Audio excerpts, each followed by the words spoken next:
Slides,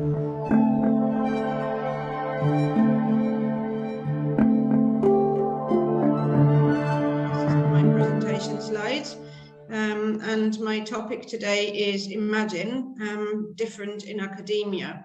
If anybody would like to follow me on Twitter, please do Ableism Academia NCJ Brown, and you've got my institutional email address and my website there as well.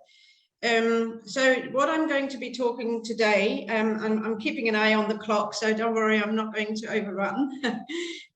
What I'm going to talk about today is, first of all, sort of giving you a little bit of an introduction to myself, and then I'll share with you a couple of pieces of poetry work, poetic pieces. One's called Imagine and the other one is called Careering in Academia, Compete.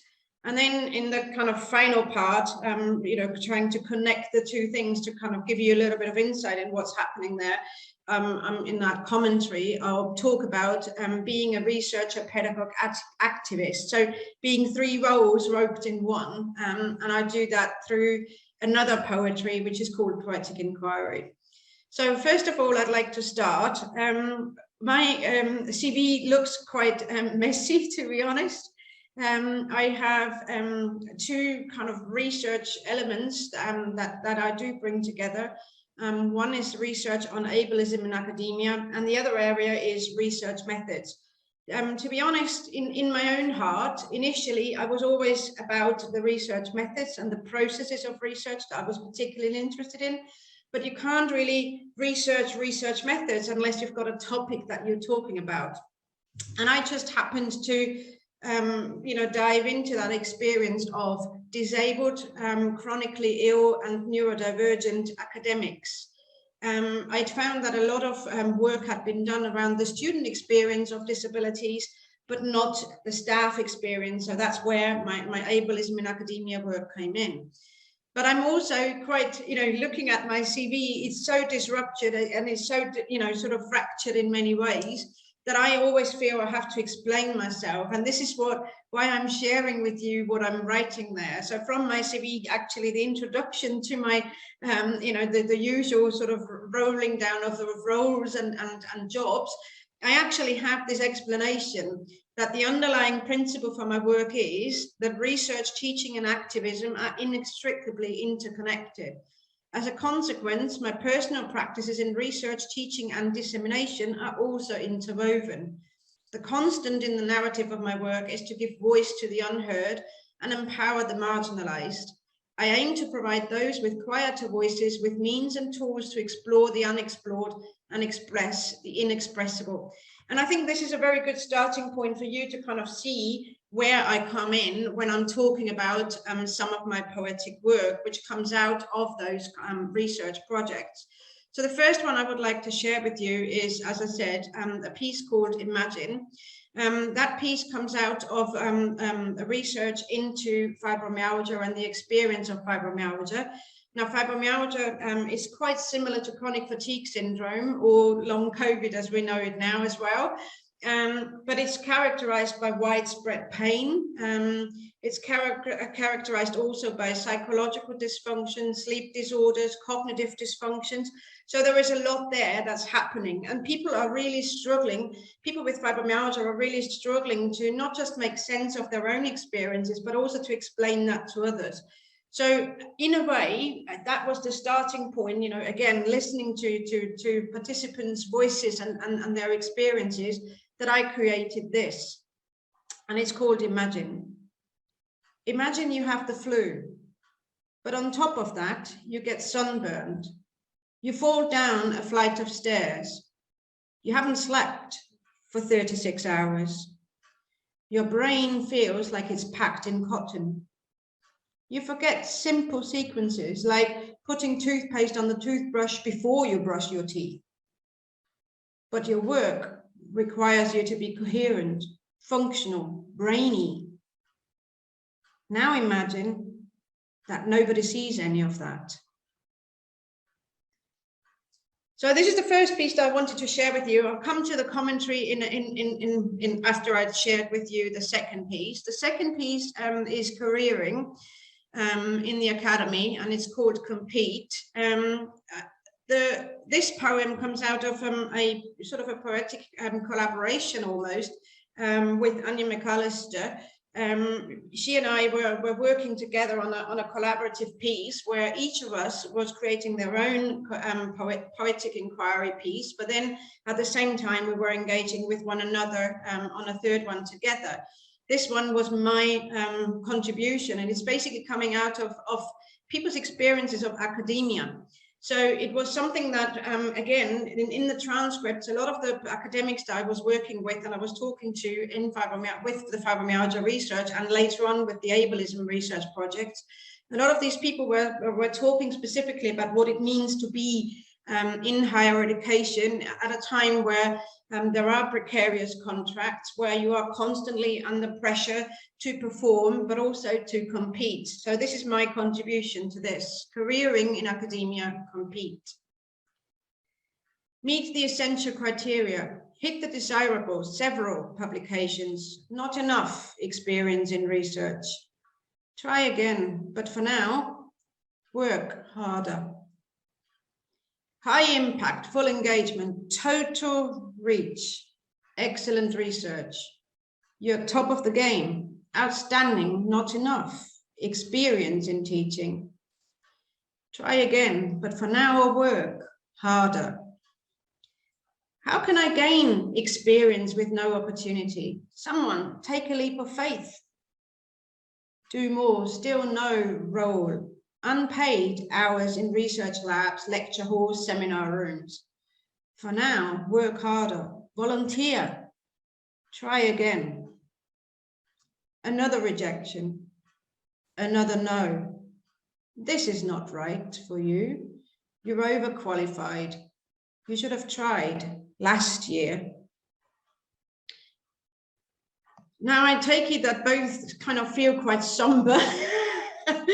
I'm quite aware of that, but in many ways that is, in a way, that is what we have to do. So what I'm talking about now is the kind of the commentary as to how these two pieces came into existence, but also what they actually show. And this goes back to that kind of three distinct areas of research, pedagogy and activism, which in my view are actually not so distinct after all. And like I say, I engage in all three of them at the same time.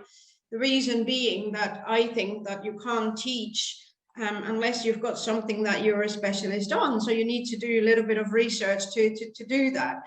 At the same time, I feel that once you've engaged in research and you've obviously asked participants for their time and their commitment to your work, you can't just let it sit there with a publication under your belt, because what are the participants getting out of it?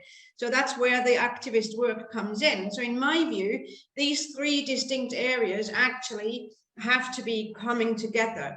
But because of how they come together, again, you know, this is where the pedagogy then feeds in. You know, the activist work on its own doesn't actually work unless you are teaching people about experiences. You're teaching people about what it means to have a particular kind of life experience. And this is where, again, the poetry is particularly helpful. A lot of the time, it's quite a huge responsibility of effecting change. And being that research pedagogue activist often puts you in that corner of being the difficult person and being the one that's never shutting up, the person that's constantly demanding for more. And that's something that's quite an important responsibility to feel.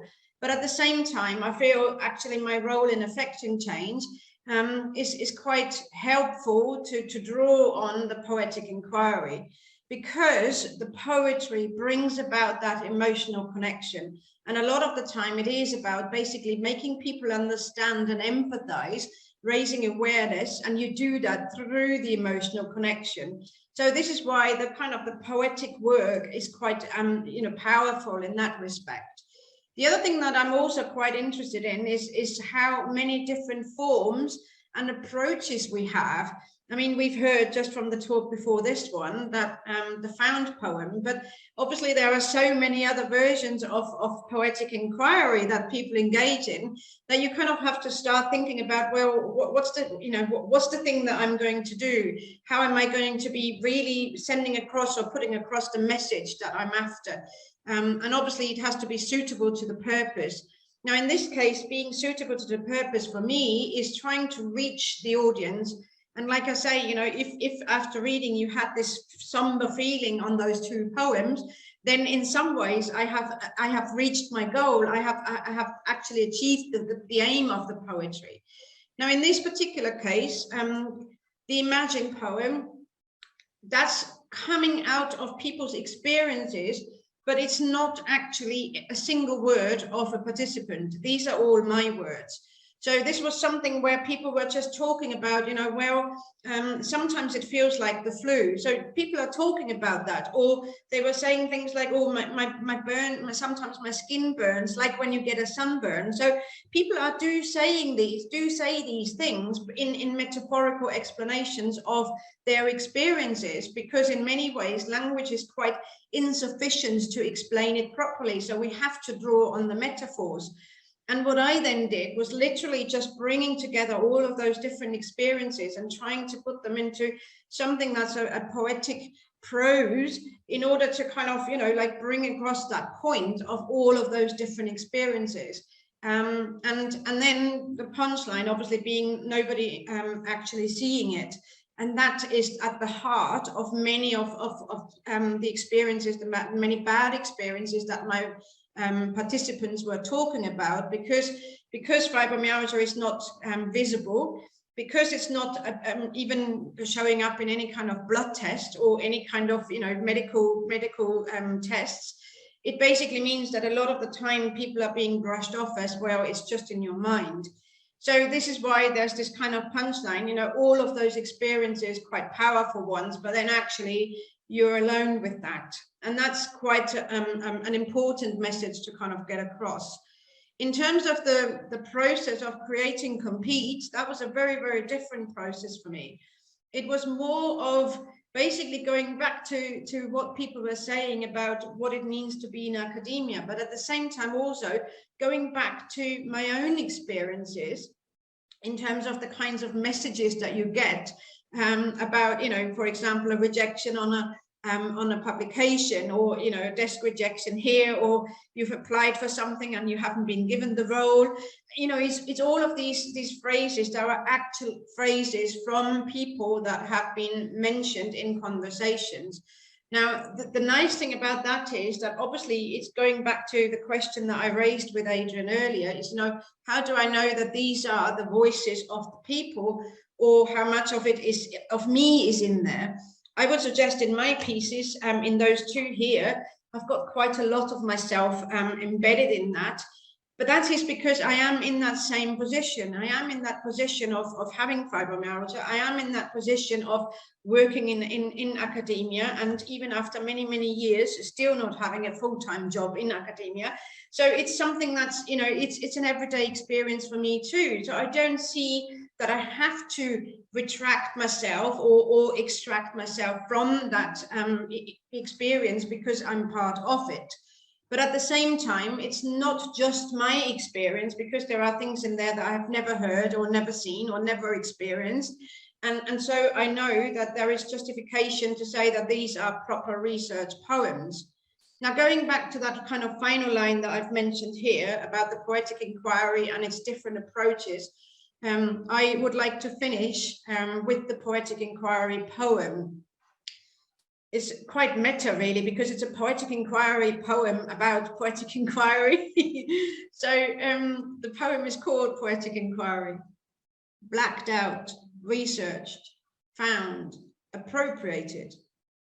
I poem, my poem. Words versus stanzas, spacing time, timing space, formatting form, formulating meaning, inflating, deflating ideas, provoking thoughts, emerging convergence, enquiring inquiry, transcribing, transposing transformation, translating answers into questions. There we go. I'm sharing with you my contact details again, just for the sake of completeness. And I have just finished on the 15 minutes on the dot. Thank you very much for the round of applause. I appreciate that.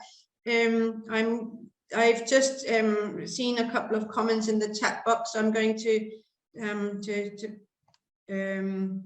connect with that. Oh, thank you very much. That's great. Could identify with the Imagine and relatable experiences in academia. Thank you very much. Stopping sharing my screen now. Are there any questions at this stage? Don't feel you have to ask a question. I just want to give everybody a quick opportunity to ask a question if there are any.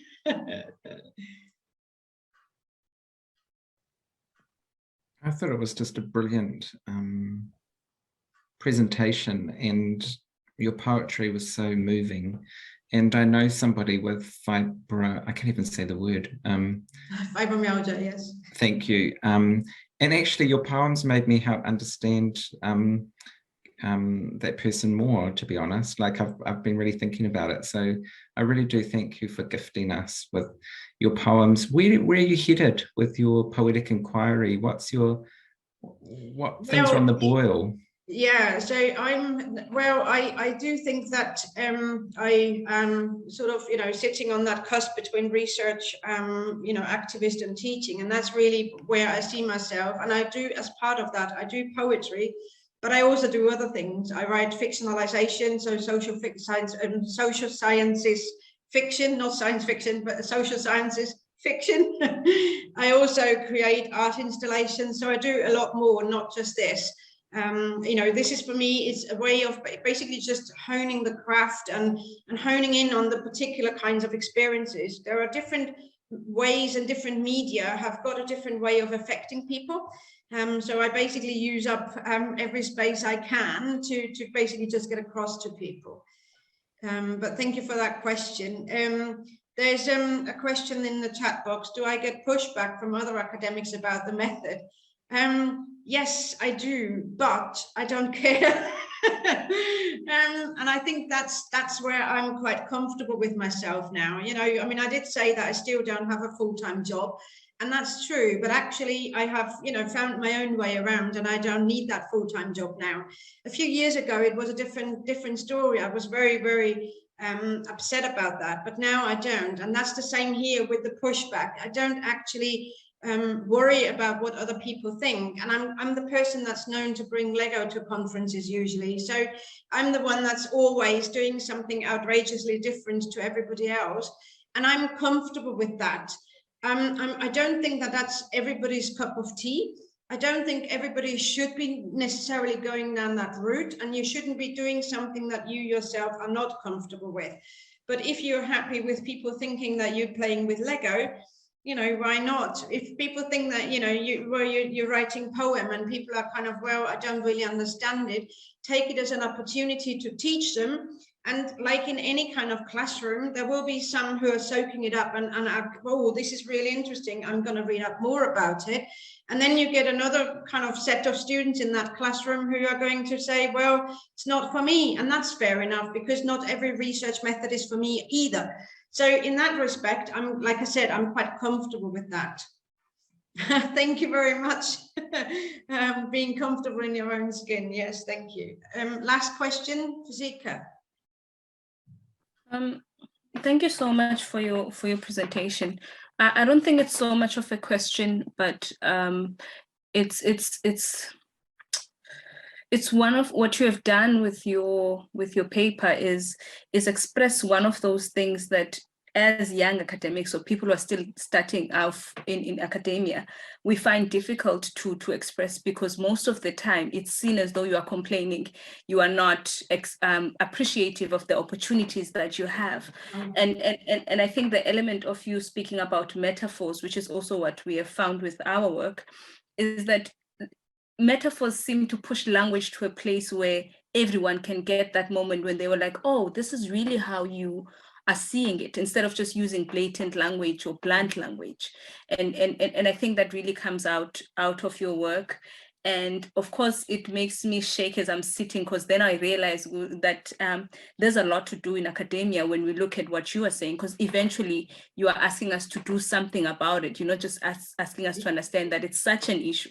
Now, if it's not a task for all of us who are in that space, it's also a challenge to be emotionally available and affectively available, to be there for others in our workspace, and also understand the situations under which we work. So I think it's very broad, rather than being applied to me as a person who feels like I relate. I also feel like it's something that HR could sit down and just listen to, and have a revelation of how we really feel and the struggles that we deal with as young academics and academics in general. So thank you. Thank you very much. Thank you very much. That's very, very kind of you. Thank you for sharing. That's great.